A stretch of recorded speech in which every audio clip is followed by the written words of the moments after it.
এখানকার কথা ওখানে লাগাই যারা, ওখানকার কথা এখানে লাগাই যারা, তারা জান্নাতে যাবে না। হাদিস বুখারী মুসলিম।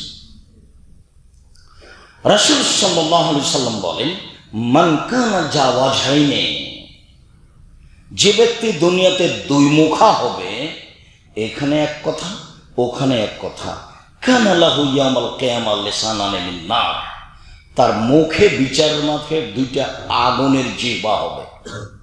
মনে থাকবে কি? দোমুখা যে,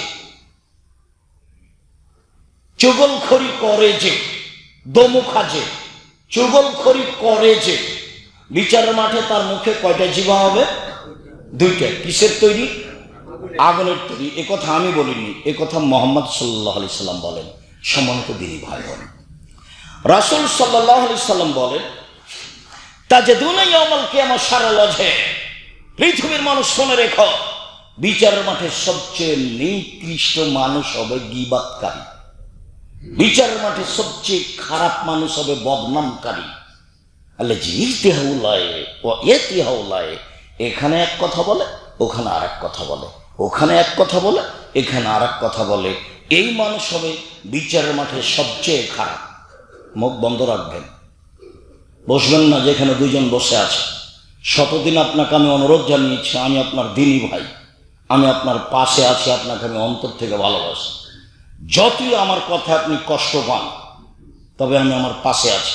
আপনাকে আমি দোকানে যাওয়া শিখিয়েছি, বারবার বলেছি, দোকানে গিয়ে বলবেন আসসালামু আলাইকুম, আমার লবণ আছে? জি। 1 কেজি লবণ দাও। আমার কাঁচা মরিচ আছে? জি আছে, 200 কাঁচা মরিচ দাও। টাকা দেওয়া শেষ হয়েছে, আসসালামু আলাইকুম। এই পর্যন্ত দোকানে থাকবেন। ধর্মকে পাগল মনে করেন? অত সহজ।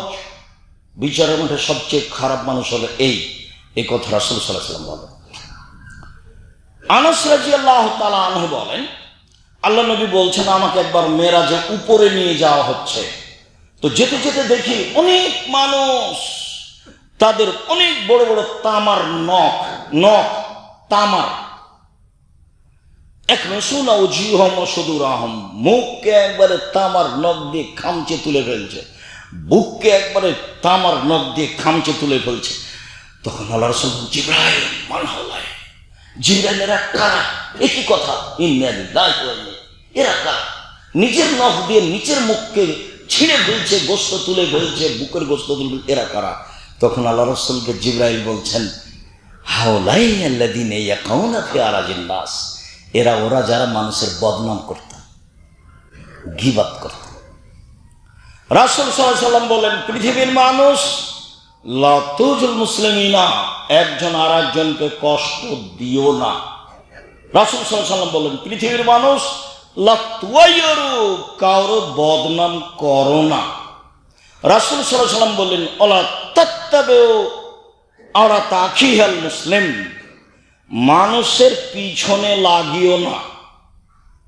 কোন ব্যক্তি যদি মানুষের পিছনে লেগে যায়, ইয়াত্তাবিউল্লাহু আওরাতাহু, তখন আল্লাহ তার পিছনে লেগে যাবেন। ওমান ইয়াত্তাবিউ আওরাতাহু ইয়াফজাহু ওয়ালাউ কানা ফি জাওফির আহলিহি, আর যখন আল্লাহ তার পিছনে লেগে যাবে, ও যদি মানুষের বদনাম করার পরে পাথরের মধ্যে ঢুকে যায়, ওর বাহনের উটের পেটের ভিতরে ঢুকে যায়, যেখানে আর কোনো মানুষ নেই, সেখানে আল্লাহ তাকে অপমান করেই ছাড়বেন। একটু ভালো করে বুঝছেন তো, আপনি মানুষের পিছনে লেগে গেলে আপনার পিছনে কে লাগবে? আল্লাহ। তো মানুষের বদনাম করার পর আপনি কোথায় লুকিয়ে গেছেন? উটের পেটে। আল্লাহ রাসূল বলছেন, আল্লাহ ওখানে তোমাকে অপমান করবে। ও তো এখন আর মানুষ নয়, ওকে আল্লাহ। কাজে আপনি পৃথিবীর কোথায় আছেন এটা তার ভাববার বিষয় নয়, আপনাকে অপমান করতে হবে এটাই বিষয়। সাবধান দিনী ভাই বোন। আবু হুরায়রা রাদিয়াল্লাহু তাআলা আনহু বলেন, রাসূল সাল্লাল্লাহু আলাইহি ওয়াসাল্লাম বললেন, সঙ্গী সাথী মাইসুর নাসান নারা, বলতে পারো মানুষকে বেশি বেশি জাহান্নামে নিক্ষেপ করে কি? সঙ্গী সাথী বলতে পারো মানুষকে বেশি বেশি জাহান্নামে নিক্ষেপ করে কি? সঙ্গী সাথী বলতে পারো মানুষকে বেশি বেশি জাহান্নামে নিক্ষেপ করে কি? এই কথা বলতে বলতেই আল্লাহ রাসূল বলছেন আল ফারজ ওয়াল ফাম, মুখ আর লজ্জা স্থান। মুখ ব্যবহার করবেন না, মুখ বন্ধ রাখবেন। ভালো কথা ছাড়া মুখ ব্যবহার করবেন না। সকালে কাজে যান, ফজরের সালাত আদায় করে কাজে যাবেন, কাজ শেষ করে এশার সালাত আদায় করে ঘুমিয়ে যাবেন, কথা নেই। রাসূল সাল্লাল্লাহু আলাইহি ওয়াসাল্লাম বললেন মাইয়াজমান লি মা বাইনা লাহিয়া ওয়া মা বাইনা রিজলাইহা আজমাল জান্নাহ। পৃথিবীর মানুষ শুনে রেখো, তোমরা যদি দুইটা জিনিসের জিম্মেদারি নিতে পারো, আমি আল্লাহ তোমাদেরকে জান্নাতে নিয়ে যাওয়ার জন্য জিম্মেদারি নিলাম। কিভাবে জান্নাতে নিয়ে যাবো সেটা আমার ব্যাপার। এ কথা মুহাম্মদ সাল্লাল্লাহু আলাইহি ওয়াসাল্লাম বলেন। কিভাবে জান্নাতে নিয়ে যাব সেটা আমার ব্যাপার। হাদিস বুখারী মুসলিম। তোমরা দুইটা জিনিসের জিম্মেদারি নাও, জান্নাতে নিয়ে যাওয়ার জিম্মেদারি আমি নিলাম। এক, মা বাইনা লাহিহি ওয়া মা বাইনা রিজলাইহি, মুখ দুই চোয়ালের মধ্যে যেটা আছে জিহ্বা, যে মুখকে কন্ট্রোলে রেখেছে, গীবাত করেনি, তাকে আমি জান্নাতে নিয়ে যাব। কিভাবে নিয়ে যাব সেটা আমার ব্যাপার। দুই, যে জিনায় লিপ্ত হয়নি তাকে আমি জান্নাতে নিয়ে যাব। কিভাবে যে নিয়ে যাব সেটা আমার ব্যাপার। উবাদা ইবনে সামিত রাদিয়াল্লাহু তাআলা আনহু বলেন রাসূল সাল্লাল্লাহু আলাইহি সাল্লাম বললেন ইজমানুলি সিত্তান মিন আনফুসিকুম আজমাল্লাকুল জান্নাহ। ছয়টা জিনিসের জিম্মেদারি নাও, আমি তোমাকে কিভাবে জান্নাতে নিয়ে যাব সেটা আমার ব্যাপার। ছয়টা জিনিসের জিম্মেদারি নাও, তোমাকে আমি কিভাবে জান্নাতে নিয়ে যাব সেটা আমার ব্যাপার। এক, ওয়াসদু যা হাদাসতুম, কথা বললে সত্য কথা বলো। ওয়াফে যাও আদতুম, ওয়াদা করলে পূর্ণ করো। অদ্দুয়ে যাও উতমিনতুম, কেউ আমানত রাখলে তা সময়ে পূর্ণ করো। আমি সভাপতি সেক্রেটারিকে বলি যে মডলপাড়া মসজিদের অনেক জমি আছে, আরো অনেক জমি ছিল, এই জমিগুলো এক সময়ে থাকবে না, কে কখন দখল করে নেবে তার নাম আমানতদারি। দিন যত যাবে আমানত তত উঠে যাবে, মসজিদ মাদ্রাসার জিনিস বলে দাম থাকবে না। এইগুলো বিক্রি করে আহলে হাদিসের সঠিক আকীদার মসজিদগুলো তৈরি করে ফেলেন। তো আপনার জিম্মেদারিতে একটা কাজ হোক, আপনি বিশ্বাস করেন আমানতদারি মানুষের থাকবে না, হারিয়ে যাবে। দিন যত যাবে আমানতদারি তত উঠে যাবে। সেদিন তোমাদের কি হবে? যেদিন আমানতদারি থাকবে না, সমাজের লোক হয়ে যাবে আগাছার মতো, সেদিন তোমাদের কি হবে? আবু মুসা আশআরী বলছেন, আল্লাহর রাসূল বললেন কাইফা তোমাদের জামানিন, তোমাদের কি হবে? যুগের কি হবে? তোমাদের কি হবে? যুগের কি হবে? যখন আমানতদারি থাকবে না তখন তোমাদের কি হবে? যুগের কি হবে? মানুষের মধ্যে মতভেদ মারামারি লেগে যাবে। এভাবে দেখেন, এভাবে এদিকে দেখেন, ডান হাতের আঙ্গুলকে বাম হাতের আঙ্গুলের ঢুকিয়ে বলেন এ দেখো, সমাজে মারামারি লেগে যাবে। সেদিন তোমাদের কি হবে? যুগের কি হবে? তখন সাহাবীগণ বলছেন, বলেন, আপনি বলেন কি করতে হবে? তাহলে আমানতদারি থাকবে না, একজন আর একজনের সহিত 10-এর সম্পদ লুটে খাবে, মসজিদ হোক আর মাদ্রাসার হোক। তখন তোমাদের কি হবে? যুগের কি হবে? তো বলেন কি করতে হবে? তখন আল্লাহ রাসূল বলছেন মুখখান বন্ধ রেখো। তখন বলছেন আলজান লেসানাক, মুখখান বন্ধ রেখো। 1, 2 ওয়ালজান বাইতাক, বাড়িতে থাকিও। 3, ঠিক যেটা বুঝছো সেটা করিও, যেটা বুঝতে পারছো না ঠিক নয় সেটা করিও না। এই 3টা কথা বললেন। আমানতদারি থাকবে না, এ কথাই ঠিক। আমানতদারি জিম্মেদারি নাও, জান্নাতে কিভাবে নিয়ে যাবে সেটা আমার ব্যাপার। 3, জেনায় লিপ্ত হয়েও না, জান্নাতে কিভাবে নিয়ে যেতে হয় সেটা আমার ব্যাপার। 4, মুখকে কন্ট্রোলে রেখো। এটা বলছিলাম, মুখকে কন্ট্রোলে রেখো, কিভাবে জান্নাতে নিয়ে যাবে সেটা আমার ব্যাপার। 5, হাতকে কন্ট্রোলে রেখো, হাত ব্যবহার করিও না, মানে ক্ষমতা দেখাবেন না, ক্ষমতা বাতিল, চিরদিনের জন্য ক্ষমতা বাতিল। ক্ষমতা ইহুদি খ্রিস্টানের মোকাবেলা ব্যবহার হবে, কোনো মুসলমানের বিরুদ্ধে ব্যবহার হবে না। ক্ষমতা 5 মিনিটের জন্য দেখাবেন না, 1 মিনিটের জন্য দেখাবেন না। ক্ষমতা নেই, আপনি মাটির মানুষ। ক্ষমতা যে থাকে না, তার চোখের সামনে আপনার কত ঘটনা ঘটলো। আরে আপনার নেত্রীর তো সময় 45 মিনিট, আপনার নেত্রীর বয়স 45 মিনিট, কিসের নাম ক্ষমতা? আর ফেরাউনের বয়স হলো 2-3 মিনিট, ডুবলো ডুবলো ডুবলো ডুবলো, ফেরাউন নেই, ডুবে গেছে। আজ সামুদ পৃথিবীতে সবচেয়ে ক্ষমতাধর, 30 সেকেন্ড বিদ্যুৎ নেই। এরকম ক্ষমতা। ক্ষমতা দেখবেন, দেখেন না খুলনার অঘোষিত সম্রাট এরশাদ শিকদার মেয়ের মাথাতে হাত লাগাতে পারেনি। ক্ষমতা দেখবেন, দেখেন না দাম্ভিক প্রেসিডেন্ট রাতে রাতে দেশ দখল করতে পারেন নেই। ক্ষমতা দেখছেন না, সময় 45 মিনিট। কষ্ট পান কেন? কষ্ট পাবেন কেন? কষ্ট পান কেন? কষ্ট পাবেন কেন? আমি তো আপনার দিনই ভাই। কষ্ট পাবেন কেন? মন খারাপ হবে কেন? মন খারাপ হবে মানে আপনার ভিতর খারাপ, আপনার অন্তর খারাপ, আপনার স্বভাব খারাপ, মন খারাপ হবে কেন? মাটির মানুষ নরম হয়ে যান, কারোর সাথে তর্ক বিতর্ক করতে রাজি নয়। রাসূল সাল্লাল্লাহু আলাইহি ওয়াসাল্লাম বলেন, পৃথিবীর মানুষ সত্য কথা হলেও যে তর্ক ছেড়ে দিবে, আমি মুহাম্মদ সাল্লাল্লাহু আলাইহি ওয়াসাল্লাম তাকে জান্নাতে নিয়ে যাব। সত্য কথা হলে যে তর্ক ছেড়ে দিবে। আর আব্দুর রাজ্জাক সাহেব এটা বলেছেন, আরে না এটা বলেছেন, আরে না এটা বলেছেন। আসসালামু আলাইকুম, আপনারা থাকেন, আমি গেলাম।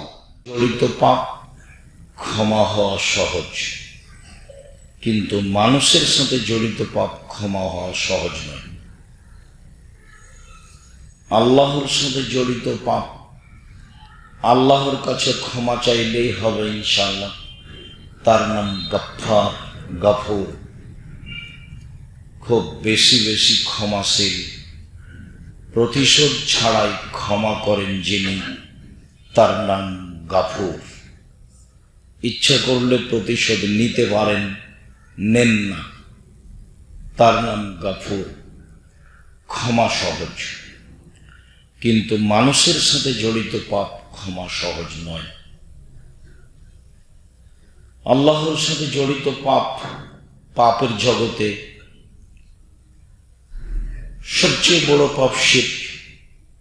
শিরক মহাপাপ। পাপের সিরিয়ালে 1 নম্বর বড় পাপ হচ্ছে শিরক। আজীবন মানুষ শিরক করেছে, কবরে সিজদা করেছে, কবরের কাছে কিছু চেয়েছে, এখন বলছে আল্লাহ আমার ভুল হয়েছে, আমি কখনোই কাজ করব না। আমি এ মর্মে স্বীকারোক্তি দিচ্ছি যে আমি ভবিষ্যতে মরা পর্যন্ত কোনোদিন শিরকের সাথে সম্পৃক্ত হব না, তুমি আমাকে ক্ষমা করো। ইনশাল্লাহ পাপ ক্ষমা হয়ে যাবে। জেনা মহাপাপ। যেসব পাপের কারণে মানুষকে 100 লাঠি পিটিয়ে এলাকা থেকে 1 বছরের জন্য তাড়িয়ে দিতে হয়, যেসব পাপের কারণে মানুষকে হত্যা করতে হয়, 3 শ্রেণীর মানুষকে হত্যা করতে হয়, তার 2 শ্রেণীর মানুষের বাঁচার পথ আছে। 1, বলল যে আমি কোরআন মাজিদ মানি না, বলল যে গাভীর দুধ হারাম, তাহলে সে ধর্মচ্যুত হয়েছে, তাকে সরকারিভাবে হত্যা করতে হবে, মুরতাদ। ফাঁসির মঞ্চে নিয়ে যাওয়া হয়েছে, তখনও বলছে আমার ভুল হয়েছে, আমার ভুল হয়েছে, আমি এই কথা ফিরিয়ে নিলাম, তাহলে তার আর ফাঁসি হবে না, বেঁচে গেল। 2, কেসাস। আপনি আমাকে হত্যা করেছেন, আমার বাপ মা আপনাকে হত্যা করে নেবে, এ কথাই ঠিক, তার নাম কেসাস। সরকারিভাবে আপনাকে ফাঁসির মঞ্চে নিয়ে যাওয়া হয়েছে, তখন আমার বাপ মা বলছে না না আমরা কেসাস নিব না, মাফ করে দিলাম, মাফ করে দিলাম, তখন আপনার আর ফাঁসি হবে না, আপনাকে ফাঁসির মঞ্চ থেকে নামিয়ে নেওয়া হবে। তবে অপরাধ ছিল হত্যার যোগ্য। 3, বিবাহ করার পরে যদি মানুষ জেনায় লিপ্ত হয়, তাকেও হত্যা করতে হবে, ইট ঢেল পাথর দিয়ে। পৃথিবীতে এমন কোনো পথঘাট নেই যেই পথঘাট দিয়ে তাকে বাঁচানো যেতে পারে, পৃথিবীতে কোনো পথই নেই। বিবাহ করার পরে যারা জেনায় লিপ্ত হয়েছে তাদেরকে শরীর বিধান তাকে হত্যা করতে হবে, এছাড়া দুনিয়াতে কোনো পথঘাট নেই। মহাপাপ আল্লাহ ইচ্ছা করলে ক্ষমা করতে পারেন, মানে অনেক বড় পাপ, এরপরেও আপনি আল্লাহর কাছে ক্ষমা চান, দৃঢ় বিশ্বাস রাখবেন যে বিচার হয়নি, পাপও কেউ জানে না, আপনি ক্ষমা চান, ক্ষমা হয়ে যাবে ইনশাআল্লাহ। কেন? এই পাপ তার সাথে জড়িত। একটা মানুষের গীবাত করেছেন, দোকানপাটে বসে বললেন অমুক চেয়ারম্যান খুব খারাপ, বদের গোড়া, তা এখন আপনি ওর জন্য ক্ষমা চান, কাবা ঘরে চলে যান, গিলাপ ধরে মরা পর্যন্ত ক্ষমা চান। যদি চেয়ারম্যান খারাপ এই কথাটার পাপ মরা পর্যন্ত কাবা ঘরের গিলাপ ধরে কান্নাকাটি করে যদি ক্ষমা হয়ে যায়, তাহলে ইসলাম ধর্ম মিথ্যা। নাউজুবিল্লাহ। ইসলাম ধর্ম মিথ্যা নয়, আপনার পাপ ক্ষমা হবে না। যার বদনাম করেছেন তার হাত ধরে ক্ষমা নেন। বদনাম করেছেন একজনের, আর ক্ষমা করবেন আল্লাহ, তখন আল্লাহ হয়ে যাবেন জালেম, অত্যাচারী। আল্লাহ নিজে বলছেন ইন্নী হারামতু যুলমা আলাইয়া, আমি আল্লাহ নিজের উপরে জুলুমকে হারাম করেছি। তুমি অপমান করেছ তাকে, আর ক্ষমা করব আমি, এমন কাজ আমি আল্লাহ করি না। তুমি জুলুম করেছ তার উপরে, আর ক্ষমা করব আমি, এমন কাজ আমি আল্লাহ করি না। এমন কাজ করলে আমি আল্লাহ জালেম হয়ে যাব। আমি আল্লাহ নিজের উপরে জুলুমকে হারাম করেছি। তার নাম গীবাত। মনে রাখা ভালো হবে যে যেসব পাপের কারণে সরাসরি জাহান্নাম ঘোষণা হয়েছে তার নাম গীবাত, পরনিন্দা। সুদ মহাপাপ, এ কথাই ঠিক। আরো অবাক যে পাপের জগতে সুদের পাপের যে ভাষা উল্লেখ আছে, পৃথিবীতে আর কোনো পাপের ভাষা ওইভাবে উল্লেখ নেই। আগে ভাষাটা শোনাই। রাসূল সাল্লাল্লাহু আলাইহি ওয়াসাল্লাম বলেন, মাইয়াকুলু দিরহাম রিবা ওয়া ইয়ালাম আসাদ্দু মিন সিত্তাতি ওয়া সালাসিনা জিনিয়া।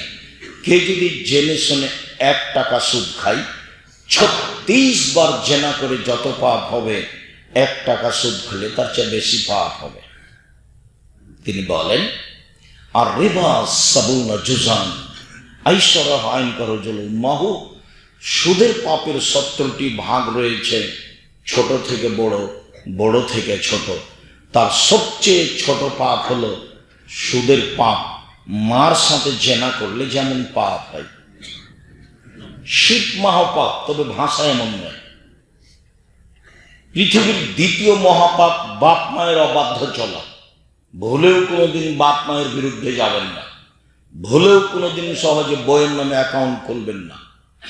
বাপ মায়ের নামে খুলবেন, দেশ বিদেশে আছে। বাপ মা যদি রাগ করে চলেও যায়, যাবে কোথায়, ওর নাম বাপ আর এর নাম মা। আর বইয়ের নামে টাকা পয়সা বেশি হলে অন্য জায়গায় বিবাহ বসলে সবই গেল। চাঁপাইনবাবগঞ্জের ভাষাতে আমও গেল, ছালাও গেল, কাঁদতে কাঁদতে 2 চোখও গেল। পৃথিবীর দ্বিতীয় মহাপাপ বাপ মায়ের অবাধ্য চলা, কিন্তু ভাষা এমন নয়। পৃথিবীর তৃতীয় মহাপাপ মিথ্যা সাক্ষী। ঢাকা কেন্দ্রীয় কারাগারে 20 বছর 30 বছর থেকে কতগুলো মানুষ জেলে আছে, ও নিজেই জানে না আমি কেন জেলে।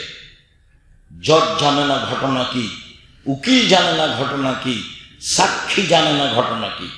দলীয় দাপটে সাক্ষীকে বলেছে 1 লক্ষ টাকা দিব, তুই বলবি জজের সামনে আমি নিজ চোখে মারতে দেখেছি। যার কথা বলছে সেই সেদিন ঢাকাতেই ছিল না, ছিল রংপুরে। এর নাম মিথ্যা সাক্ষী। পৃথিবীতে তৃতীয় মহাপাপ মিথ্যা সাক্ষী। মিথ্যা সাক্ষীর কারণে বহু মানুষ জেলে আছে, ও নিজেই জানে না আমি কেন জেলে, ঘটনা কি। আমি তো ঘটনার সাথে জড়িত নই। জজ জানে না ঘটনা কি, উকিল জানে না ঘটনা কি, সাক্ষী জানে না ঘটনা কি। শুধুমাত্র যে তৈরি করেছে সেই জানে ঘটনা কি। তার নাম দলীয় দাপট। যেটার সাথে আপনি খুব ভালোভাবে জড়িত, যার বাস্তবতা আপনার খুব ভালোভাবে জানা আছে। আমার চেয়ে শতগুণ আপনি ভালো বুঝেন, এ কথা আমি বিশ্বাস করি। আপনার বুদ্ধি বিবেককে আমি প্রাধান্য দিই, এ কথাও আমি জানি। সম্মানিত দিনী ভাই বোন, পৃথিবীর তৃতীয় মহাপাপ মিথ্যা সাক্ষী, কিন্তু ভাষা এমন নয়। অবাক ভাষা সুদের। সুদের পাপের যে ভাষা আল্লাহর নবী উল্লেখ করেছেন, পৃথিবীতে এমন কোনো পাপ নাই যেই পাপের ভাষা সুদের পাপের ভাষার মতো। মানুষ হত্যা মহাপাপ, ভাষা এমন নয়। 1 টাকা সুদ খাই যদি জেনে শুনে 36 বার জেনা করলে যা পাপ হবে, 1 টাকা সুদ খেলে তার চেয়ে বেশি পাপ হবে। সুদের পাপের 70টি ভাগ রয়েছে। সবচেয়ে ছোট ভাগ, মায়ের সাথে জেনা করলে যেমন পাপ হয়। এরপরেও কোটি কোটি টাকা সুদ খেয়েছেন, ব্যাংক ব্যালেন্স অনেক, বাড়ি গাড়িও অনেক, দেশ বিদেশে অনেক বাড়ি। এখন আপনি আল্লাহকে বলেন, আল্লাহ আমার ভুল হয়েছে, আজ থেকে আমি সুদের লেনদেন বন্ধ করলাম, জিন্দেগিতে আর কোনোদিন সুদ খাবো না, আমাকে মাফ করো, ইনশাল্লাহ সব পাপ ক্ষমা হয়ে যাবে। আপনি দোকানে বসে আড্ডা পিটে আর একজনের বদনাম করেছেন, ক্ষমা চান দেখি। কোনো একদিন যদি কান্নাকাটি করে ক্ষমা হয়ে যায়, তাহলে জানতে হবে ইসলাম ধর্ম মিথ্যা। ইসলাম ধর্ম মিথ্যা নয়, ইসলাম ধর্ম সত্য, এ কথাই ঠিক। আপনার পাপ ক্ষমা হবে না, এ কথাই ঠিক। যার বদনাম করেছেন তার কাছে ক্ষমা নেন, এর নাম আল্লাহর সাথে জড়িত পাপ, গীবাত, পরনিন্দা, আল্লাহর সাথে জড়িত পাপ। আল্লাহ তাআলা বলেন, ওয়াইলুল লিকুল্লি হুমাযাতিল লুমাযা, সামনে বদনাম করে যে, পিছনে বদনাম করে যে, অয়েল নামক জাহান্নামে যাবে সে। আল্লাহ বলেন, সামনে বদনাম করে যে, পিছনে গীবাত করে যে, ধ্বংস সুনিশ্চিত সে অয়েল নামক জাহান্নামে চলে গেছে। গীবাত। আল্লাহ তাআলা বলেন, ইয়া আইয়ুহাল্লাযীনা আমানু ইজতানিবু কাসীরাম মিনায-যন্ন, পৃথিবীর মানুষ যারা আল্লাহকে বিশ্বাস করো, রাসূলকে বিশ্বাস করো, পরকালকে বিশ্বাস করো, তোমরা মানুষের প্রতি খারাপ ধারণা করো না। কিছু কিছু ধারণায় পাপ হয়, ও এ কথা বলেছে মনে হয়, ও এ কাজ করেছে মনে হয়, এ কথা বলেছে মনে হয়, এ কাজ করেছে মনে হয়, এর নাম ধারণা। আল্লাহ বলছেন ধারণা করো না। ধারণায় কিছু কিছু ধারণায় পাপ, এ পর্যন্ত আল্লাহ বললেন। চলেন দেখি রাসূল সাল্লাল্লাহু আলাইহি ওয়াসাল্লাম কি বলেন। আবু হুরায়রা রাদিয়াল্লাহু তাআলা আনহু বলেন, রাসূল সাল্লাল্লাহু আলাইহি ওয়াসাল্লাম বলেছেন, ইয়াকুমুয যান্না ফাইন্নায যান্না আকযাবুল হাদিস, মনে রেখো, সাবধান, ধারণা করা থেকে বেঁচে থাকো। ধারণাই সবচেয়ে বড় মিথ্যা। ধারণাই সবচেয়ে বড় মিথ্যা। ধারণাই হচ্ছে মহাপাপ। রাসূল সাল্লাল্লাহু আলাইহি ওয়াসাল্লাম বলেন, আকবারুল কাবায়রা সালাসা, সবচেয়ে বড় পাপ 3টি। 1, আল্লাহর সাথে শিরক করা। 2, পিতামাতার অবাধ্য চলা। 3, কওলুজ জুরে, মিথ্যা কথা বলা। আর ধারণাই সবচেয়ে বড় মিথ্যা। ধারণা করা থেকে বেঁচে থাকতে হবে। চলেন তারপরে রাসূল সাল্লাল্লাহু আলাইহি ওয়াসাল্লাম বলেন, ওয়ালা তাহাসসু, পৃথিবীর মানুষ, তোমরা মানুষের গোপন কথা কান লাগিয়ে শোনো না। ওরা স্বামী স্ত্রী কি বলছে কান লাগাবা না, নিষেধ। ওরা দুইজন কি বলছে পাশ দিয়ে হাঁটবা আর কান লাগাবা, এটা হারাম। এই জন্য আল্লাহ রাসূল বলেছেন, 3 জন মানুষ যদি তোমরা কোথাও সফরে থাকো, তাহলে 2 জন মিলে কোনো কথা বলবা না, 3 জন একসাথে বলবা। 2 জন মিলে যদি কথা বলো, তাহলে 3য় জন ভাববে আমার কথাই মনে হয় বলছে, আমার কথা মনে হয় বলছে, পাশ দিয়ে হাঁটবে, কাজ টাজ করবে আর কান লাগিয়ে রাখবে। এই জন্য রাসূল সাল্লাল্লাহু আলাইহি ওয়াসাল্লাম বলেছেন, সাবধান, তিনজন মানুষ কোথাও গেলে, কোনো বৈঠক করলে তিনজন মিলেই করিও, নইলে ধারণা হবে, ধারণা খারাপ হবে, মহা পাপ হবে। তোমরা মানুষের গোপন কথা কান লাগিয়ে শোনো না। রাসূল সাল্লাল্লাহু আলাইহি ওয়াসাল্লাম বললেন, যারা মানুষের গোপন কথা কান লাগিয়ে শোনে, বিচারের মাঠে আল্লাহ তাআলা সীসা তামাকে জাহান্নামের আগুনে গলিয়ে তার কানে ঢেলে দিবেন। হাদিস বুখারী মুসলিম। মানুষের গোপন কথা কান লাগিয়ে শোনা হারাম, মহাপাপ। যারা আমার সামনে আছেন তারা অবগত হচ্ছেন, সময়ের গতিতে মিডিয়ার মাধ্যমে অবগত হবেন ইনশাআল্লাহ।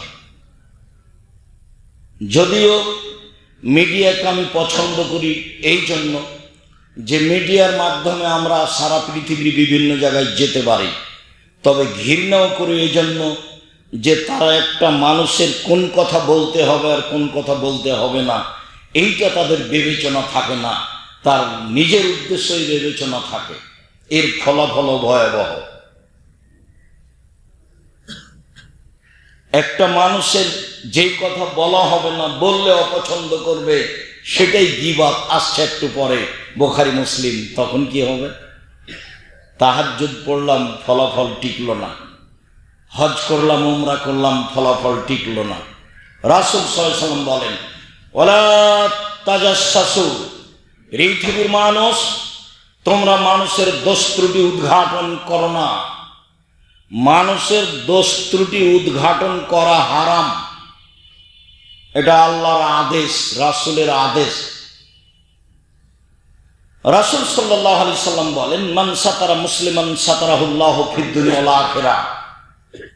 কেউ যদি মানুষের দোষ ত্রুটি ঢেকে রাখে, তাহলে আল্লাহ তার দোষ ত্রুটি ইহকালও ঢেকে রাখবেন, পরকালও ঢেকে রাখবেন। আর এখন আপনার দলীয় দাপটের গতি বিধি যা, তা 40 বছর পূর্বে যদি সে কোনো অন্যায় পাপ করে থাকে, তাহলে আপনি সেটা জাতির সামনে পেশ করে তাকে খাটো করছেন। তার নাম দলীয় দাপট। লাভ হবে না। মানুষ মানুষ মানে বুঝেন, মাটির তৈরি, কোনো দাম নাই, 5 পয়সা দাম নাই। আবার আল্লাহ তুচ্ছ বলছে, তার তুমি তো শুকর পিঠের তৈরি, যার গন্ধ আছে, তোমার আবার কি দাম আছে? তুমি মরলেই শেষ। এত ক্ষমতাই কেন? এত জেলহাজত কেন? এত মারামারি কেন? এত চাঁদাবাজি কেন? এত দাগাবাজি কেন? এত রাহাজানি কেন? এত অন্যায় কেন? এত অবিচার কেন? দিন মজুরি করে খাবেন,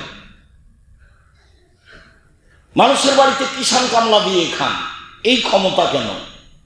যা দিয়ে টিকা যায় না, যা দিয়ে মুহূর্তের মধ্যে অপমান নেমে আসে, যা আপনি জানেন। সম্মানিত দিনী ভাই বোন, মানুষের দোষ ত্রুটি মানুষ যদি লুকিয়ে রাখে, তাহলে তার ফলাফল কেমন একটু আগে বলি, তারপরে এই বিষয়ে আবার একটু কথা বলছি। বিচারের মাঠে আল্লাহ তাআলা একজন লোককে তার বাহু দিয়ে এইভাবে ঘেরে নেবেন, কাউকে দেখতে দিবেন না। আমার দিকে লক্ষ্য করে এইভাবে তাকে অন্তরাল করে নেবেন আল্লাহ নিজে, দিয়ে তার আমলনামাটা তার সামনে তুলে ধরবেন। দেখো তো এই পাপগুলি কি তোমার? আল্লাহ বলবেন। তখন বলবে, জি হ্যাঁ, এগুলি আমার পাপ। কাউকে দেখতে দিবেন না আল্লাহ। তারপরে আল্লাহ বলবেন, তুমি কি মনে করো আমার ফেরেশতারা এটা অন্যায় লিখেছে? না না না, জি না, আমি এটা বলি না যে ফেরেশতারা এটা অন্যায় লিখেছে। তখন আল্লাহ বলবেন, তুমি কি আমাকে কিছু বলতে চাও? তোমার কোনো ওজর আপত্তি আছে? তখন লোকটি বলবে, জি না, আমার কোনো ওজর আপত্তি নেই। তখন আল্লাহ বলবেন, শোনো, তোমার একটা স্বভাব ছিল মানুষের দোষ ত্রুটি ঢেকে রাখা। কোনো সময় তুমি মানুষকে সমাজে অপমান করতে চাইতে না। মানুষের দোষ গোপন রাখা এটা তোমার অভ্যাস ছিল। তুমি মানুষের দোষ ত্রুটি গোপন রাখতে পারো, আর আমি আল্লাহ তোমার পাপ গোপন রাখতে পারি না। যাও, তোমার বিচার হবে না, তোমার সব পাপ ঢেকে দিলাম, জান্নাতে চলে যাও। হাদিস সহি দেখেন, বের হওয়ার সময় উপদেশ বইটা নিয়ে যাবেন, প্রথম আলোচনাতে এই হাদিস আছে। বই আপনার জন্য লিখেছিলাম, জাতির যদি রাস্তাঘাট করে দিতে না পারি, জাতির যদি স্কুল কলেজ করে দিতে না পারি, জাতিকে চূড়ান্ত সঠিক ধর্ম দিতে পারবো ইনশাআল্লাহ। ধর্মের ব্যাপারে জাতিকে ফাঁকি দিয়ে পরকাল হারাতে রাজি নই। সম্মানিত দিনী ভাই বোন, আমি আপনার পাশে থেকে রাসূল সাল্লাল্লাহু আলাইহি সাল্লামের কথা, আল্লাহর কথা আপনার সামনে পেশ করতে চাই। এ দিয়ে আপনাকে আমি পরকালমুখী করতে চাই। আল্লাহ, তুমি সর্বশক্তিমান, তুমি ব্যবস্থা করো, আল্লাহ। সম্মানিত দিনী ভাই বোন, রাসূল সাল্লাল্লাহু আলাইহি সাল্লাম মানুষের দোষ ত্রুটি ঢেকে রাখার চেষ্টা করতেন। কিভাবে চেষ্টা করতেন এটা একটু দেখাই, বুখারী মুসলিম থেকে। এক খেয়ালে চেয়ে থাকবেন, বেখেয়াল হবেন না। ঘুম আসলে সরে বসবেন। আমার দিনী বন্ধের বলছি, মসজিদে এসেছেন, গল্প করবেন না, সাবধান। বাড়িতে গল্প করেছেন, রাস্তায় গল্প করতে করতে এসেছেন, মসজিদে এসে গল্প করবেন না, চুপচাপ বসে থাকেন। মহিলা মানুষ, দৌড়িয়ে বেড়াচ্ছেন সারাদিন, স্বামী তো শক্ত নয়, নইলে বুঝতে পারতেন স্ত্রী কাকে বলে। দিনরাত বলেছি, চোখ যেভাবে ঘুরে বউ সেভাবে চলে, তার নাম স্বামী, তার নাম ক্ষমতা। চোখ যেভাবে ঘুরে বউ সেভাবে চলে, তার নাম স্বামী, তার নাম ক্ষমতা। যা বলে মেয়ে তাই মানে, তার নাম বাপ, তার নাম ক্ষমতা। একাধিকবার বুখারী মুসলিমের হাদিস পেশ করেছি যে আপনার মেয়ে তো ক্লাস 10-এ পড়ে, ক্লাস 10-এ কেন, 10 ছেলের মা হলো তাকে পিটিয়ে দিবেন। হাদিস বুখারী মুসলিম, তার নাম বাপ। বাপের কাছে বেটি কোনোদিন বড় হয় না। একাধিক হাদিস, তার নাম বাপ। বিবাহ দিয়ে দিয়েছে তবু সংশোধন করবে, তার নাম বাপ। নাতি নাতিন সামনে নিয়ে এসেছে, সাথে নিয়ে এসেছে, নাতিও 4-5 জন, নাতনিও 4-5 জন, তারপরে বাপ মেয়েকে পিটিয়ে দিবে, তার নাম বাপ। হাদিস বুখারী মুসলিম। সম্মানিত দিনী ভাই বোন, চুপচাপ বসে থাকুন। ঘুম আসলে স্থান পরিবর্তন করার চেষ্টা করবেন। রাসূল সাল্লাল্লাহু আলাইহি সাল্লাম কিভাবে মানুষের দোষ ঢেকে রাখতেন তা আপনার সামনে পেশ করছি। একজন লোক এসে বলছে, তাহেরনি ইয়া রাসূলুল্লাহ, আল্লাহ রাসূল আমাকে পবিত্র করেন। আল্লাহ রাসূল বলছেন, ইরজি, বাড়ি ফিরে যাও, আস্তাগফিরুল্লাহ, আল্লাহর নিকটে ক্ষমা চাও, ওয়াতুবু ইলাইহি, তওবা করো, তোমার পাপ ক্ষমা হয়ে যাবে। অবাক কথা। আল্লাহ রাসূল বলবেন, কেন পবিত্র করব, কি হয়েছে, ঘটনা কি বলো আমাকে। এ কথা বলছেন না। লোকটা এসে বলছে, আল্লাহর নবী আমাকে পবিত্র করুন। তো আল্লাহ রাসূল বলছেন, তুমি বাড়ি ফিরে যাও, ক্ষমা চাও, তওবা করো, পাপ ক্ষমা হয়ে যাবে। লোকটি আবার ফিরে এসে বলছে, আল্লাহ রাসূল আমাকে পবিত্র করেন। তখন আল্লাহ রাসূল বলছেন, বাড়ি ফিরে যাও, ক্ষমা চাও, তোমার পাপ ক্ষমা হয়ে যাবে। লোকটি চলে গেল। একটু গিয়ে আবার ফিরে এসে বলছে, আল্লাহ রাসূল আমাকে পবিত্র করেন। আল্লাহ রাসূল বলছেন, তুমি বাড়ি ফিরে যাও, আল্লাহর কাছে ক্ষমা চাও, তোমার পাপ ক্ষমা হয়ে যাবে। লোকটি চলে গেল। আবার একটু গিয়ে ফিরে এসে বলছে, আল্লাহ রাসূল আমাকে পবিত্র করেন। তখন আল্লাহ রাসূল বলছেন, আবেহি জনন, লোকটা কি পাগল? আরে আমি বলছি তুমি চলে যাও, তুমি ক্ষমা চাও, তোমার পাপ ক্ষমা হয়ে যাবে, তুমি বারবার ফিরে আসো কেন? এখন পর্যন্ত বলছেন না যে কেন তোমাকে পবিত্র করব, ঘটনা কি, এটা বলছেন না। এখন 5ম বারে বলছেন, ও কি পাগল? আমি যাকে বলছি চলে যাও, যায় না কেন? তো সাহাবীগণ বলছেন, লাইসা বিমাজনুন, জি না আল্লাহর নবী, ও তো পাগল নয়, ভালো মানুষ। তখন আল্লাহ রাসূল বলছেন, আশরাবা খামরান, তাহলে কেউ মদ পান করেছে, তার মস্তিষ্ক বিকৃত হয়েছে, সে আমার কথা বুঝে না, সে যায় না কেন? চলে যায়। ও যদি পাগল না হয় তাহলে মদ খেয়েছে, মদ খাওয়ার কারণে তার মস্তিষ্ক কি হয়েছে, বিকৃত হয়ে গেছে, সে আমার কথা বুঝে না। ফাক্কামা রাজুলুন ফাস্তানকাহু, একটা লোক দাঁড়িয়ে তার মুখটা নাক দিয়ে সঙ্গে দেখে বলছেন, আল্লাহ রাসূল মাশরাবা খামরা, এ তো মদ পান করেনি, এ তো ভালো মানুষ। তখন এতক্ষণ আল্লাহ রাসূল বলছেন পঞ্চমবারে, আজানাইতা, তুমি কি জেনা করেছ? এটা প্রথমবারে বলতে পারতেন না? খুব পারতেন। পঞ্চমবারে বলছেন তুমি কি জেনা করেছ? তখন সাহাবী বললেন, মানুষ বৈধভাবে যা করে আমি অবৈধভাবে তা করেছি, বিচার করে দেন। আল্লাহ রাসূল বললেন, ঠিক আছে যাও, এই যাও, মাঠে নিয়ে যাও, ইট ঢিল পাথর দিয়ে মেরে ফেলো, ঘটনা শেষ। হাদিস বুখারী মুসলিম। তিরমিজি আবু দাউদে এসেছে, এই লোক সাহাবীর নাম হলো মাইজ ইবনে মালিক। এক ধনী মানুষের বাড়িতে কাজ করতেন, তার নাম হাজ্জাল। হাজ্জাল বা হজ্জাল, তার স্ত্রীর সাথে দুর্ঘটনা ঘটে। তখন হজ্জাল বলে, মাইজ, ঘটনাটা ঘটেই গেছে, তোমাকে তো আমি খুব ভালোবাসি, তুমি একটু রাসূলের কাছে যাও, বিষয়টি পেশ করো, দেখো তো কি হয়। মালিকের কথা শুনে রাসূলের কাছে এসেছে। রাসূলের কাছে এসে যা হওয়ার তাই হলো। এখন শুনেন, কোন একদিন, ঘটনা শেষ, কোন একদিন রাস্তায় আল্লাহ রাসূল আসছেন আর হজ্জাল এই মাইজ ইবনে মালিকের মালিক যাচ্ছেন, মুখামুখি দেখা। তখন আল্লাহ রাসূল বলছেন, ও হজ্জাল, লাউ সাতারতা মাইজ ইবনে মালিক বেশবে, আরে মাইজ ইবনে মালিকের ঘটনাটা তুমি যদি লুকিয়ে রাখতে, তুমি গোপন রেখে দিতে, কাউকে বলতে না, আমার কাছে পাঠাতা না, তাহলে যে কত ভালো হতো। আমার কাছে কেন পাঠালে তুমি? আমার কাছে কথা প্রকাশ হলে তার বিচার হবেই। উনি নিজে চেষ্টা করেছেন গোপন রাখার, কিন্তু শেষ পর্যন্ত হয়নি। কি চেষ্টা করেছেন সেটা আপনি বুঝতে পারলেন। হাদিস বুখারী মুসলিম। এবার যে লোকটা তাকে পাঠিয়েছে, মালিক, তাকে আল্লাহ রাসূল বলছেন, ও হজ্জাল, তুমি যদি মাইজ ইবনে মালিকের ঘটনাটা লুকিয়ে রাখতে, তাহলে কত ভালো হতো, কতই না ভালো হতো। তুমি আমার কাছে কেন পাঠালে তাকে? এর নাম ইসলাম, এর নাম স্বভাব, এর নাম নবী, এর নাম নীতি, এর নাম সদাচরণ, এর নাম আদর্শ। কোন শরমে আপনি দোকানে বসে দিন রাত মানুষের বদনাম করেন, গীবাত করেন, তাহাজ্জুদ পড়েন, প্রতি বছর হজ করতে যান, টাকা আছে আপনি উমরা করতে যান, কি মনে করেন আপনি ধর্মকে অত সহজ নাকি? অত সহজ?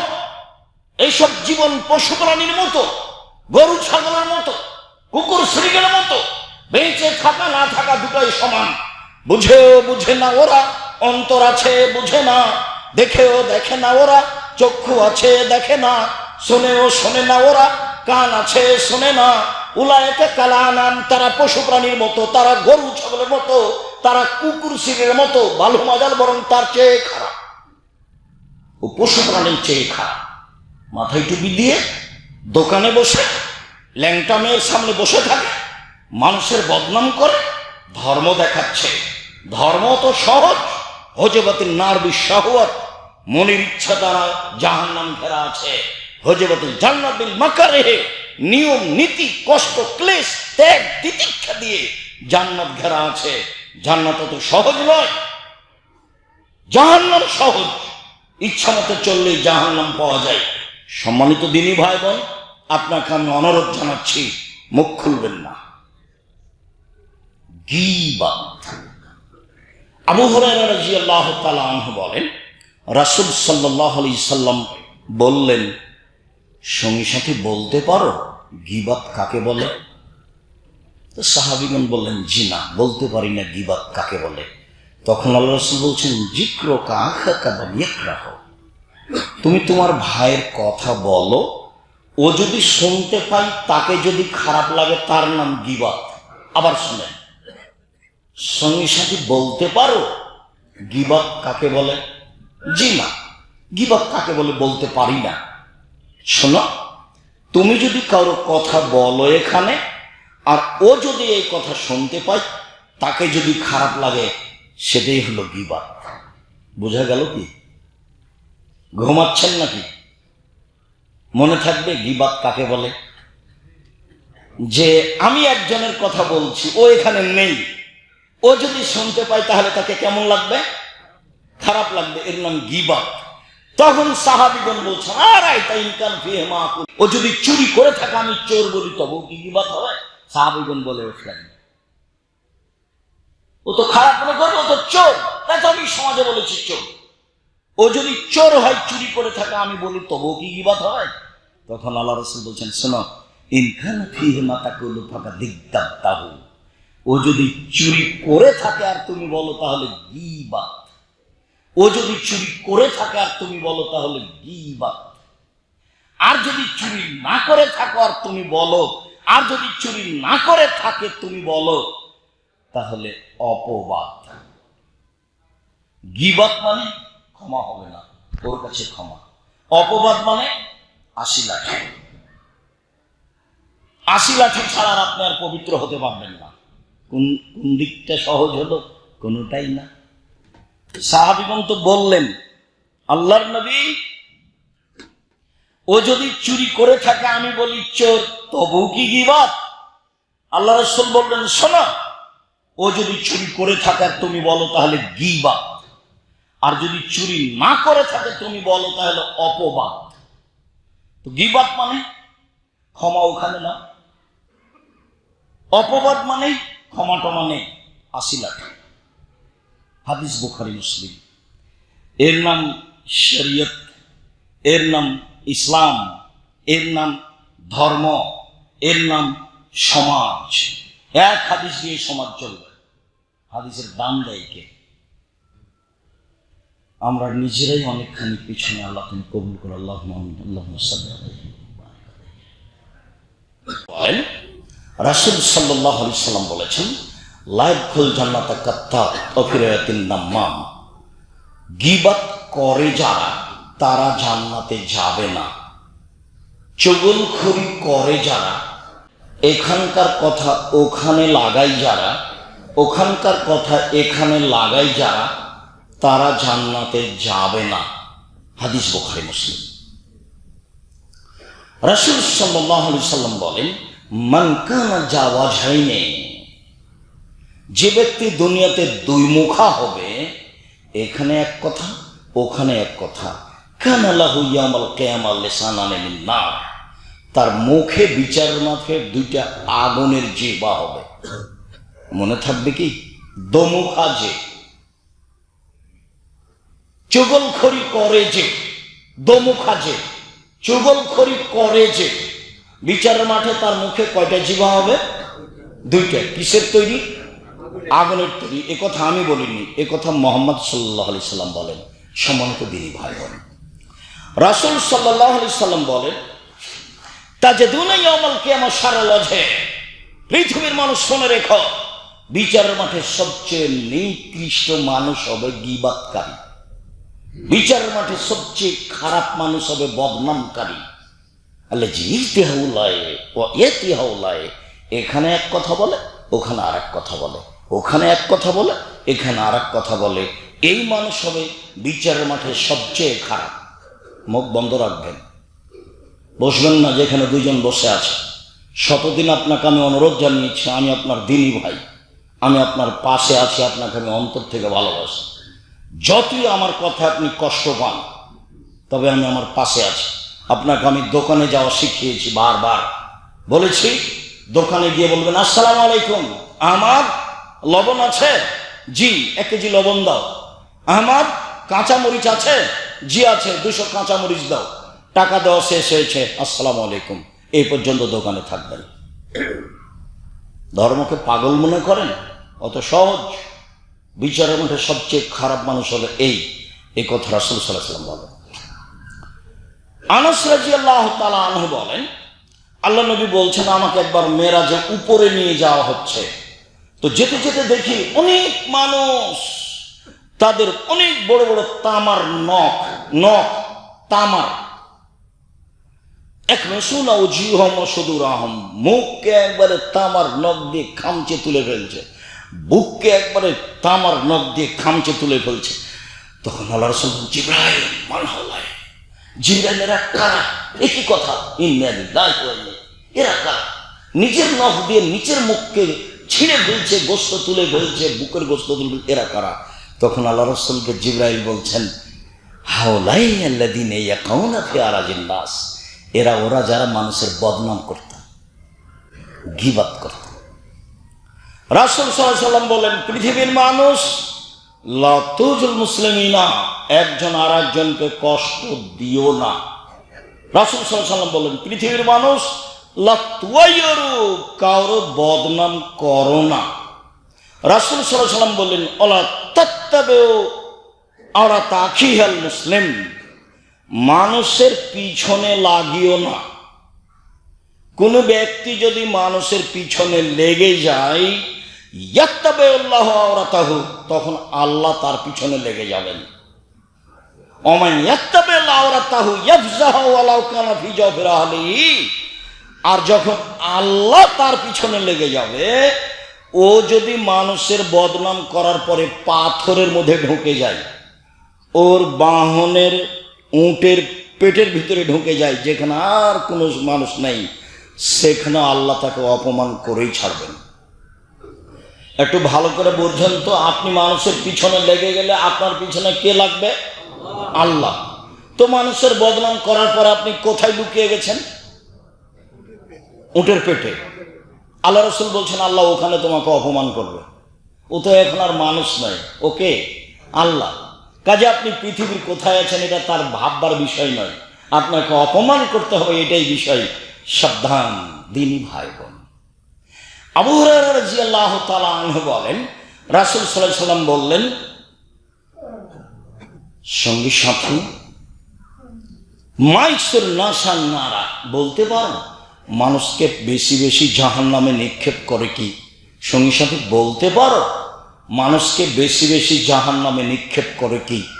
সঙ্গী সাথী বলতে পারো মানুষকে বেশি বেশি জাহান্নামে নিক্ষেপ করে কি? এই কথা বলতে বলতেই আল্লাহ রাসূল বলছেন, আল ফারজ ওয়াল ফাম, মুখ আর লজ্জা স্থান। মুখ ব্যবহার করবেন না, মুখ বন্ধ রাখবেন। ভালো কথা ছাড়া মুখ ব্যবহার করবেন না। সকালে কাজে যান, ফজরের সালাতের ভিতরে কাজে যাবেন, কাজ শেষ করে এশার সালাত আদায় করে ঘুমিয়ে যাবেন, কথা নেই। রাসূল সাল্লাল্লাহু আলাইহি ওয়াসাল্লাম বললেন, মাইয়াজমান লি মা বাইনা লাহিয়া ওয়া মা বাইনা রিজলাইহা আজমাল জান্নাহ। পৃথিবীর মানুষ শুনে রেখো, তোমরা যদি দুইটা জিনিসের জিম্মেদারি নিতে পারো, আমি আল্লাহ তোমাদেরকে জান্নাতে নিয়ে যাওয়ার জন্য জিম্মেদারি নিলাম। কিভাবে জান্নাতে নিয়ে যাব সেটা আমার ব্যাপার। এ কথা মুহাম্মদ সাল্লাল্লাহু আলাইহি ওয়াসাল্লাম বলেন।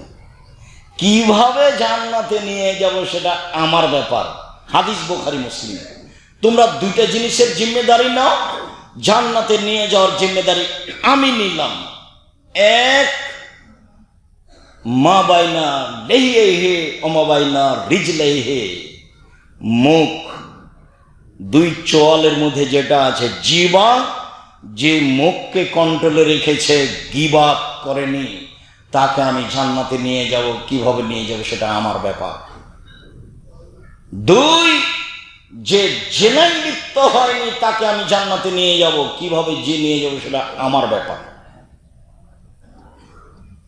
উবাদা ইবনে সামিত রাদিয়াল্লাহু তাআলা আনহু বলেন, রাসূল সাল্লাল্লাহু আলাইহি সাল্লাম বললেন, ইজমানুলি সিত্তান মিন আনফুসিকুম আজমাল্লাকুল জান্নাহ। ছয়টা জিনিসের জিম্মেদারি নাও, আমি তোমাকে কিভাবে জান্নাতে নিয়ে যাব সেটা আমার ব্যাপার। ছয়টা জিনিসের জিম্মেদারি নাও, তোমাকে আমি কিভাবে জান্নাতে নিয়ে যাব সেটা আমার ব্যাপার। এক, ওয়াসদু যা হাদাসতুম, কথা বললে সত্য কথা বলো। ওয়াফে যাও আদতুম, ওয়াদা করলে পূর্ণ করো। অদ্দুয়ে যাও উতমেন্তুম, কেউ আমানত রাখলে তা সময়ে পূর্ণ করো। আমি সভাপতি সেক্রেটারিকে বলি যে মডলপাড়া মসজিদের অনেক জমি আছে, আরো অনেক জমি ছিল, এই জমিগুলো এক সময়ে থাকবে না, কে কখন দখল করে নেবে তার নাম আমানতদারি। দিন যত যাবে আমানত তত উঠে যাবে, মসজিদ মাদ্রাসার জিনিস বলে দাম থাকবে না। এইগুলো বিক্রি করে আহলে হাদিসের সঠিক আকীদার মসজিদগুলো তৈরি করে ফেলেন। তা আপনার জিম্মেদারিতে একটা কাজ হোক, আপনি বিশ্বাস করেন আমানতদারি মানুষের থাকবে না, হারিয়ে যাবে। দিন যত যাবে আমানতদারি তত উঠে যাবে। সেদিন তোমাদের কি হবে? যেদিন আমানতদারি থাকবে না, সমাজের লোক হয়ে যাবে আগাছার মতো, সেদিন তোমাদের কি হবে? আবু মুসা আশআরী বলছেন, আল্লাহর রাসূল বললেন, কাইফা কুমাবে জামানিন, তোমাদের কি হবে? যুগের কি হবে? তোমাদের কি হবে? যুগের কি হবে? যখন আমানতদারি থাকবে না তখন তোমাদের কি হবে? যুগের কি হবে? মানুষের মধ্যে মতভেদ, মারামারি লেগে যাবে। এভাবে দেখেন, এভাবে এদিকে দেখেন, ডান হাতের আঙ্গুলকে বাম হাতের আঙ্গুলের ঢুকিয়ে বলেন, এ দেখো, সমাজে মারামারি লেগে যাবে। সেদিন তোমাদের কি হবে? যুগের কি হবে? তখন সাহাবীগণ বলছেন, বলেন, আপনি বলেন কি করতে হবে? তাহলে আমানতদারি থাকবে না, একজন আর একজনের সহিত 10-এর সম্পদ লুটে খাবে, মসজিদ হোক আর মাদ্রাসার হোক। তখন তোমাদের কি হবে? যুগের কি হবে? তো বলেন কি করতে হবে? তখন আল্লাহ রাসূল বলছেন, মুখখান বন্ধ রেখো। তখন বলছেন, আলজাম লেসানাক, মুখখান বন্ধ রেখো। 1, 2, ওয়ালজাম বাইতাক, বাড়িতে থাকিও। 3, ঠিক যেটা বুঝছো সেটা করিও, যেটা বুঝতে পারছো না ঠিক নয় সেটা করিও না। এই 3টা কথা বললেন। আমানতদারি থাকবে না, এ কথাই ঠিক। আমানতদারি জিম্মেদারি নাও, জান্নাতে কিভাবে নিয়ে যায় সেটা আমার ব্যাপার। 3, জেনায় লিপ্ত হয়েও না, জান্নাতে কিভাবে নিয়ে যেতে হয় সেটা আমার ব্যাপার। 4, মুখকে কন্ট্রোলে রেখো। এটা বলছিলাম, মুখকে কন্ট্রোলে রেখো, কিভাবে জান্নাতে নিয়ে যাবে সেটা আমার ব্যাপার। 5, হাতকে কন্ট্রোলে রেখো, হাত ব্যবহার করিও না, মানে ক্ষমতা দেখাবেন না, ক্ষমতা বাতিল, চিরদিনের জন্য ক্ষমতা বাতিল। ক্ষমতা ইহুদি খ্রিস্টানের মোকাবেলা ব্যবহার হবে, কোনো মুসলমানের বিরুদ্ধে ব্যবহার হবে না। ক্ষমতা 5 মিনিটের জন্য দেখাবেন না, 1 মিনিটের জন্য দেখাবেন না।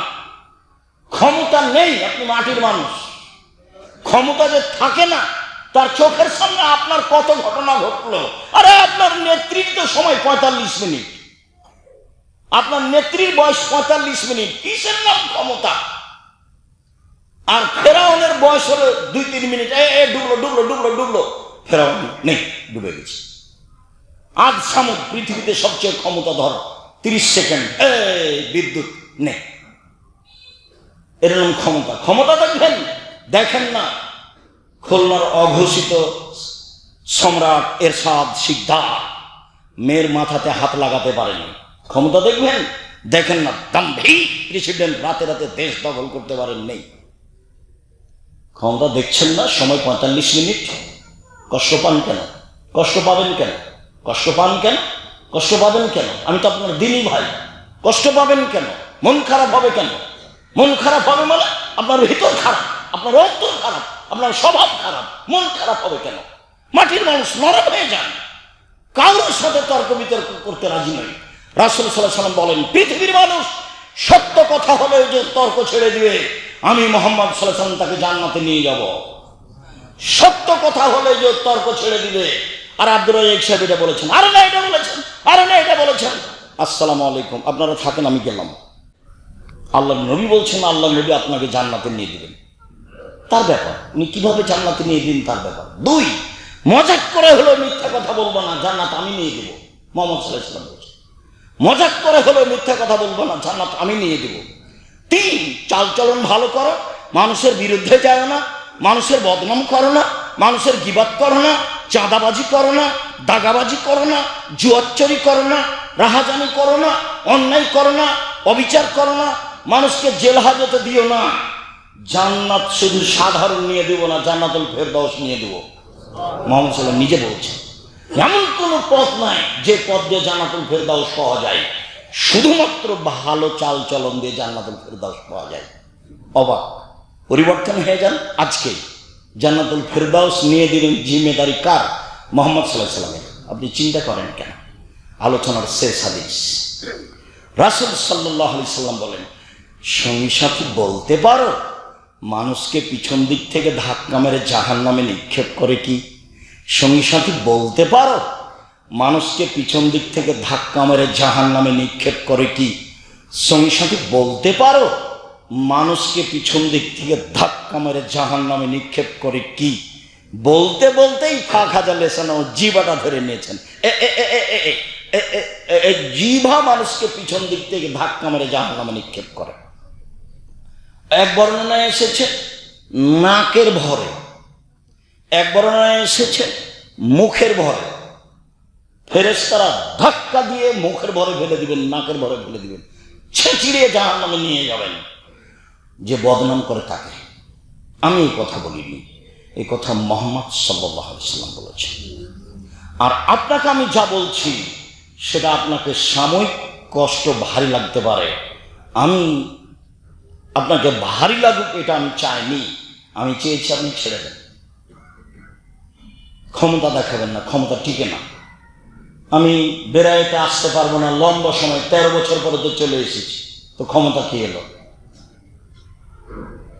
কি হলো ক্ষমতা? জীবনে 2টা কাজ করবেন না, প্রতিশোধ নেবেন না কারো, জান্নাত হবে ইনশাআল্লাহ। আর কারো বদনাম করবেন না, জান্নাত হবে ইনশাআল্লাহ। আমার জীবনে 2টা ত্যাগ। আমি আব্দুর রাজ্জাক বিন ইউসুফ বলছি, মানুষের প্রতিশোধ নেব না, যা হবে হবে। মানুষের পিছনে পড়ব না, সে মওলানা হোক, হাজি হোক, গাজী হোক, যেই হোক না কেন। আমি কারোর বদনাম করতে প্রস্তুত নই, রাজি নই, যা হবে হবে। আমি ভালো অবস্থায় আছি। আমি জামিয়া সালাফিয়াকে আমার পরকালের বিনিময় হিসেবে বাছাই করে নিয়েছি। আমার মনে বড় সাপ, এই দেশের মাটিতে আমি উন্নত মানের প্রতিষ্ঠান গড়বই গড়ব ইনশাআল্লাহ, যেখানে ছেলে মেয়ে বাংলা, ইংরেজি, আরবি উন্নত মানের শিক্ষা অর্জন করে জাতির অন্যায়ের বিরুদ্ধে লড়বে, মুখে কলমে মিডিয়ায় লড়বে ইনশাআল্লাহ। মুখে আছি, কলমে আছি, বের হওয়ার সময় কলম দেখবে, কলম দেখবেন। এই যে মিডিয়া আছে সামনে, 20,000 পত্রিকা বের হয়, আল ইতিসাম পত্রিকা। 12 জন মুফতি আছে, এক একজন মুফতির বেতন 1 লক্ষ টাকা। 45 লক্ষ টাকা লাগে প্রতি মাসে শিক্ষকদের বেতন, 45 লক্ষ টাকা। শিরক মুক্ত প্রতিষ্ঠান জামিয়া সালাফিয়া, বিদআত মুক্ত প্রতিষ্ঠান জামিয়া সালাফিয়া, দল মুক্ত প্রতিষ্ঠান জামিয়া সালাফিয়া, সংগঠন মুক্ত প্রতিষ্ঠান জামিয়া সালাফিয়া, হিংসা মুক্ত প্রতিষ্ঠান জামিয়া সালাফিয়া, দেশের সর্ববৃহৎ প্রতিষ্ঠান জামিয়া সালাফিয়া। আলহামদুলিল্লাহ, দিন রাত বলছি, যান দেখে আসেন আপনার বাড়ির পাশে 100 বিঘা জমির উপরে, যান একদিন দেখে আসেন। দেখে আসলে কি হবে? আপনারই তো আল হাদিসের সম্পদ হলো। কেউ দাবি করবে না যে আমার, এটা আপনার। দেখে আসেন। বেড়াইতের লোক আল হাদিসের মধ্যে ধনী মানুষ, কি করছেন সে উত্তর আমার কাছে নেই, আপনি দিয়েন। আমি তো নিঃস্ব মানুষ। আমি বলেছি আমি হলাম কচুর পাতার পানি। কচুর পাতার পানি মানে নিচে কিছু নেই, টলমল টলমল করছে, এই পড়লো, এই পড়লো, এই পড়লো। তারপরে জামিয়া সালাফিয়া 50 বিঘা জমির উপরে রাজশাহী, 70 বিঘা জমির উপরে মহিলা শাখা রাজশাহী, 20 বিঘার উপরে দিনাজপুরে, প্রায় জেলাতে জমি আছে জামিয়া সালাফের। নিঃস্ব মানুষ। 700 মক্তব জলে জামিয়া সালাফের দিনে। কতটি? 700 মক্তব জলে। কিছুই না করতে পারলে আপনি বলবেন আল্লাহ তুমি জামিয়া সালাফে কবুল করো, এইটুকু তো পারবেন। এইটুকু যদি আপনি বলতে পারেন, না পারেন, তাহলে আমি বুঝবো আপনার ভিতরে হিংসা কাজ করে, যার ফলাফল আপনাকে ভোগ করতে হবে। আর আমি একেবারেই সাধারণ মানুষ, আমাকে ডাকার জন্য কোনো কিছু লাগে না। আমি আমার মান সম্মান দিয়ে চলতে রাজি নই। মান সম্মান কোথায় আছে? উপরে আছে। আমি আপনার কাছে চেয়েছি নিজে সংশোধন হওয়ার চেষ্টা করেন, নিজের পরিবারের জন্য দোয়া করেন, নিজের জন্য দোয়া করেন, নিজের অর্থ সম্পদের জন্য দোয়া করেন, জামিয়া সালাফের জন্য দোয়া করেন। নিঃস্ব হয়ে দুনিয়াতে থাকার চেষ্টা করবেন না। অর্থ সম্পদ লাগবে। 4টা কাজ: 5 ওয়াক্ত সালাত, 2 হালাল রুজি, 3 কোরআন তেলাওয়াত, 4 আড্ডা পিটা হারাম। জীবনে কোনোদিন আড্ডা পিটবেন না। আড্ডা পিটা 2 ধরনের। 1, দোকানে বসে আড্ডা পিটা, যেটা আপনি করেন, দিনরাত করছেন, এইটা। 2, ঘন্টার ঘন্টা ল্যাংটা মেয়েকে মোবাইলে দেখা, তার নাম আড্ডা পিটা। আড্ডা পিটা চিরদিনের জন্য হারাম। উপার্জনের 4টা পথ: 1 দিন মজুরি, কিষান খামলা, 2 চাকরি, 3 জমি চাষ, 4 ব্যবসা। তখন আল্লাহ রাসূল উপরের তিনটার ব্যাপারে নিন্দা করে এইটাকে বললেন, সত্যবাদী বিশ্বস্ত ব্যবসায়ীরা নবীদের সাথে জান্নাতে থাকবেন। ব্যবসা ছোট হোক আর বড় হোক, ব্যবসা করে জীবিকা নির্বাহ করেন, অসহায় মানুষের পাশে দাঁড়ানোর চেষ্টা করেন, টাকা দিয়ে সরকারকে উঠাতে হবে, বসাতে হবে, এটা মাথা থেকে দূরে করে দেন। টাকা ইনকাম করেছি, অসহায় মানুষের পাশে দাঁড়াবো। এই জন্য জামিয়া সালাফে 519 জন এতিম অসহায় আছে। 519 জন, 5000-এর বেশি ছেলে মেয়ে আছে, তার মধ্যে 519 জন খালি